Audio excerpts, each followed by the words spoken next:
It's time to join your host, Jean-Francois Gemme, founder of List Building Anonymous, the 12-step program for building a profitable online business, and the only podcast which delivers A to Z strategies from the online trenches and experts straight to you. Hi, my name is Jean-Francois and I'm a list builder. I want to welcome you to today's episode where we'll go over the step 5 of the 12-step program for building a profitable list.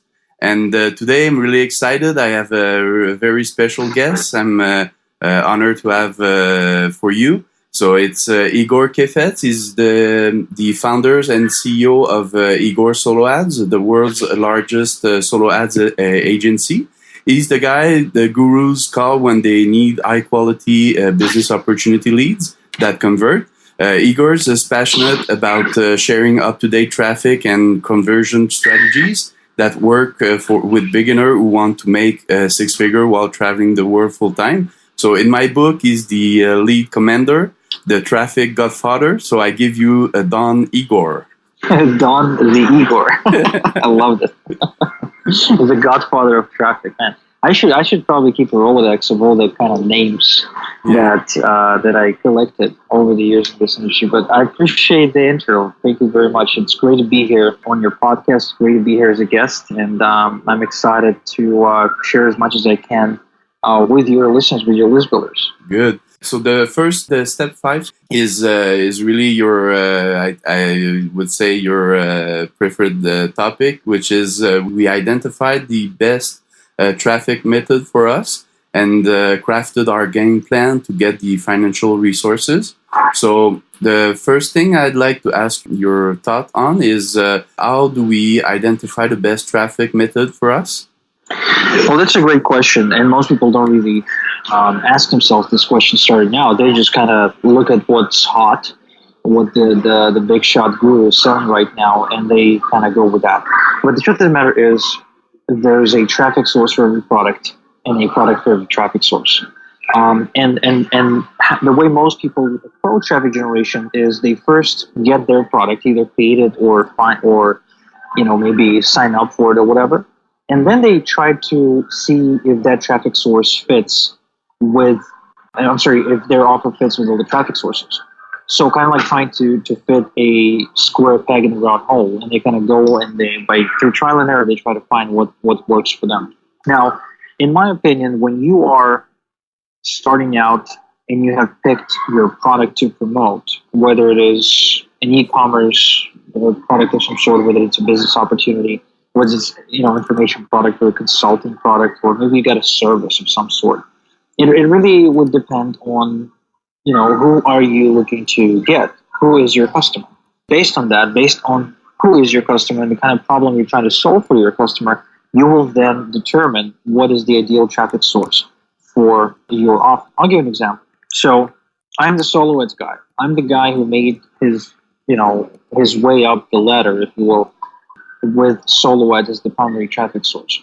However, when we talk about getting clients for my agency, in other words, when we're talking about getting clients who want to run solo ads with me, solo ads is not a source that I can use to get those clients, because solo ads are actually great for business opportunities. People who are looking to start a home-based business, people who are looking to fire their boss, who are looking to walk away from the day job they hate, people who are not sure what they want to do with their life, but they know for a fact they're not interested in staying where they are right now. So these people are, that's what solo ads are in many ways, right? They bring you those types of people, and the offers that work best with those types of people are, online money-making systems, educational products on to have a better career. I'm just reviewing an offer before getting in the call. It's basically somebody's teaching how to get a better job that pays more money and gives you more freedom. So essentially, it was teaching how to be a freelancer. And, that's a good product that I can promote through solo ads, because a lot of the people I know are looking for better opportunities. Now, if we're talking about promoting my solo ads agency, for example, right, solo ads are just not good for that. Perhaps a Facebook ad may be better, although not ideal after my testing. A YouTube ad will be the best one, probably, because if I can target somebody who's searching for the keyword silhouette on YouTube, and I can put my head in front of them, that's going to be, well, that's just the smackdown of marketing, right? And if we're talking, say, about, let's say we're talking about an information product that teaches you how to craft better webinars, how to craft a webinar presentation that converts, right? In that case, I would probably launch that product on JVZoo, or go on JVZoo and try to get affiliates from JVZoo, because that crowd will be a bit more advanced than the average internet marketer, somebody who is likely to want to create their own webinars. So these examples, what I'm trying to say is every single offer is likely to have a different ideal traffic source. And it's up to you as the business owner to determine what that is. Unfortunately, there is no one-size-fits-all answer, right? We can only kind of just put these different traffic sources in different boxes. Like, if you're a consultant, then you should be on YouTube. Or if you're if you have a software that offers a free trial, you should be on Facebook. Or if you're promoting like a mobile app, then you should only do mobile Facebook ads, to the mobile devices. Or if you have a web development agency, then it's likely that your best shot is doing SEO, search engine optimization. Or if you are selling, Photoshop scripts, then you definitely want to be on YouTube, because that's where people go to search for Photoshop tutorials. And I only know this because, I used to do that a lot myself. So does that make sense, Jean-Francois? Yeah. Like, I'm just trying to make this point clear, that determining the right traffic source for you is tied to understanding who you're selling to and the behavior of your ideal customer. Yeah, totally makes sense. And I forgot to say in the intro, but I highly recommend to anyone's listening to grab something to write this down, because it really is gold information you just dropped. The second question I had for you is what would be realistic expectations versus paid or free traffic? Well, if we're talking about expectations of traffic in general, a lot of people treat it as a silver bullet, right? They think that as soon as they find the right traffic source for their business, everything changes instantly, and the next day they wake up to rivers of champagne flowing through their apartment. Just the world is so much better, and they're making a lot of money, and life is just great. Well, the fact of the matter is that it's not, and every traffic source comes with its own set of challenges that are built in, which could not be avoided. So the first expectation setup that I want to share with you is, don't expect any of the traffic sources you're ever going to try to be easy, or too fast, or carefree. It's never going to happen. But if we're talking about some specific expectations between paid versus free, then we can say the following. We can say that free traffic is going to be slower than paid traffic, for sure. Free traffic is just, the nature of it is that a lot of people try to do it, so there's a high competition, really high competition. So it's really hard to break through if we're talking, say, about SEO, or if we're talking about social media, where there's a lot of clutter, right? Yeah. So free traffic is probably going to be much slower than paid. On the other hand, paid traffic will be way more expensive in terms of both time and money initially, because you will have to go through a phase with paid traffic where you test a lot. Will you try different ads? Will you try different creative? Will you try different images? Will you try different approaches, where you're really trying and testing until you're onto something that actually works? So, not to mention, with paid traffic, depending on the source, right? Depending on the type of paid traffic, so be it Facebook ads, be it YouTube ads, be it solo ads, be it native ads, whatever that is, right? Each one of these paid traffic strategies will come with its own set of challenges once again. So you could be working with this one paid traffic source, and after 2 months conclude that you can't make it work and move on to the next one and try again and again and again. So paid traffic in and of itself does not guarantee that it's going to be producing faster profits for you, but you will see more activity in your business for sure. Like, you will probably see an overnight activity in your business in terms of leads and hopefully sales if you're on paid traffic versus free. Now, the other thing I wanted to mention about paid traffic is the fact that a lot of people kind of stay away from it for a long time when they get started for the reason that they don't feel like they are, I guess, smart enough to use it, which I think is a big mistake. In many ways, I regret that it took me about 3.5 years to run my first paid traffic campaign. I really do, because I know that were I to kind of grow some balls and put some money, into my onto paid traffic earlier, I'd be successful way, way, way faster. Because a lot of the things that I know today, a lot of the things that were essential to my success, I learned them as a result of running and failing with paid traffic. So the failures that I went through with paid traffic taught me a whole lot, and just enough to actually have me quit my day job eventually. Great, yes, that's great. Because I asked that question because I often have that feeling that people when it comes to paid versus free traffic, like with paid, they expect that, like you said, overnight they will see results, and in a short period of time they will get in profit. So I just wanted to have your point of view, and like you said, it's really a game of testing different things, and always keep testing until you find something that works. So that's great. And the final point, the question is, what financial resources should we plan, and on what length of time? So this will be strictly individual when it comes to planning out your resources. I started out, I honestly cannot tell you like what kind of resources you should have, because I started out with no money at all. And the first paid traffic campaigns I was running, I was putting them on first in my own credit card, and then got canceled, unfortunately, because I haven't made any money and I couldn't really pay it off. I didn't have a job. But I got myself a job, but it was a what you call a black job. A black job in Israel is something that doesn't pay you official money, if you will. Like, you don't get an actual paycheck.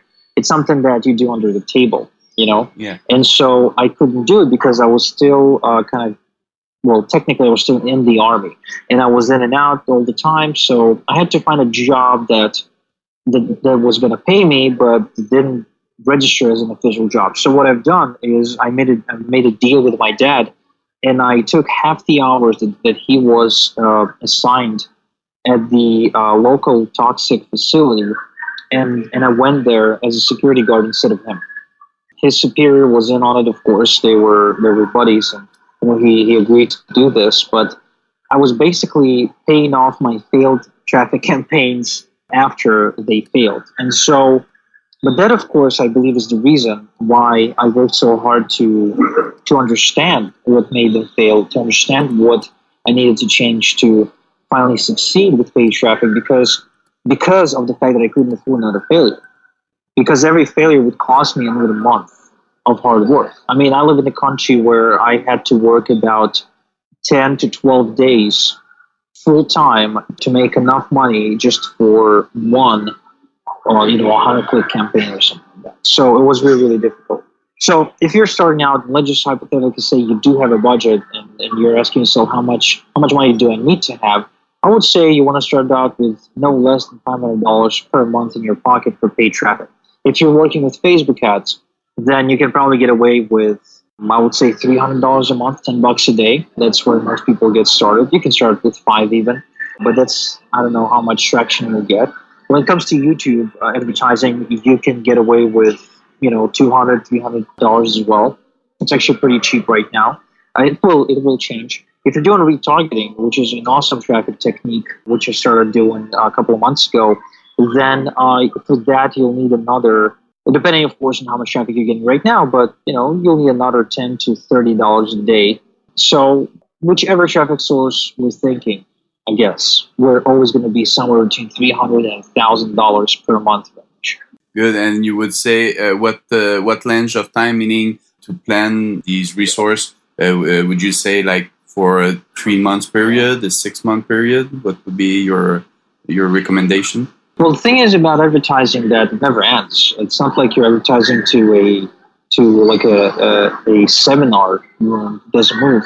You're always advertising to a moving parade. So I would say that would be a permanent budget until the point where you can actually increase it. I started out with a very little budget, like I said, I often borrowed money. But once I started growing, I could allocate more money. I started reinvesting back into my business.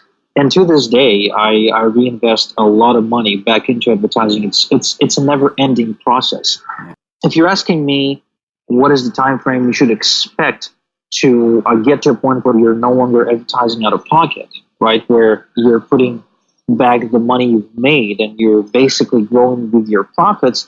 Now, that is an even trickier question to answer, because that will be individual. I mean, just an individual, because I don't know how fast you figure out what converts. I don't know how fast you learn to write a great, follow-up sequence. I don't know how fast you'll develop your offers. I don't know anything about your situation, and thus there's absolutely no possibility for me to know how soon you'll get to a point of break even and advertising with your profits.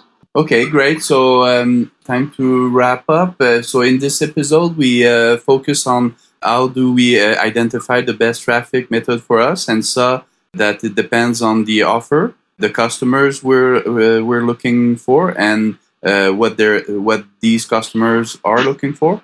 We also talked about what would be realistic expectations versus paid or free traffic, and how testing mindset we need to have.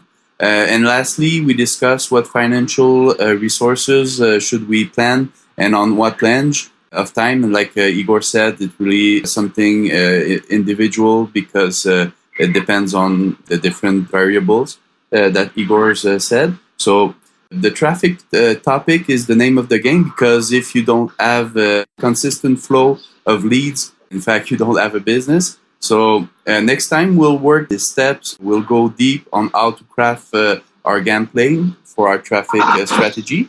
Now for next week, we'll continue with step 6, which is we choose the communication channels that best suits our attractive character.